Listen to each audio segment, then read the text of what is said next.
আপনারা বুঝবেন কি করে বলেন তো? কি বোকা আমি। হ্যাঁ, আপনাদেরকে বলেই দিই, আমার 2 জামাই এসেছে আর এক ছেলের বউ। তোর 2 জামাইরে আজকে আলু ভাজি দিয়ে পেট পুরে খেয়ে খাওয়াবো। তো চলুন আজকে রান্না বান্না শুরু করে দিই আর আপনাদেরকে দেখাই। এই যে আলু ভাজি বসালাম, এটা হলো আলু ভাজি, এটা হলো আলু ভাজি, আর এটাই হলো চর্বি দিয়ে রান্না করতেছি ডাল। আর এই যে এখন মাংস দিলাম, হলো মাংস দিয়ে যাবো। আর চুলোর তাপে আমার অবস্থা একদম শেষ। চুলার তাপে মানে নিচে বসে চুলার তাপ, আর মেহমান আসবে। আর বাইরের অবস্থা একটু আপনাদেরকে দেখাই।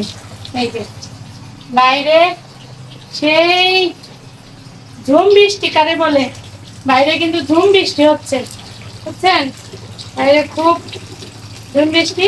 আর এই আমার রান্নার অবস্থা ভাজি দেখেন কত করলাম, তারপরও এটা এই আলু ভাজি শর্ট হয়ে যাবে, কারণ বাচ্চা কাচ্চা আলু ভাজি এত পছন্দ করে। আর এদিকে এই মজার রান্না, এটা আমার কাছে ভালো লাগে, চর্বি দিয়ে ডাল, এটা আমার কাছে ভালো লাগে। যাই হোক, না শেষ করতে পারিনি, এই যে রান্না কেবল নামাইছি। আর আমার ছেলে বলে কি, আমি কিরানে আমার খিদে লেগেছে, তুমি কি রান্তিছো? তার কাছে দাঁড়া রান্না শেষ হোক।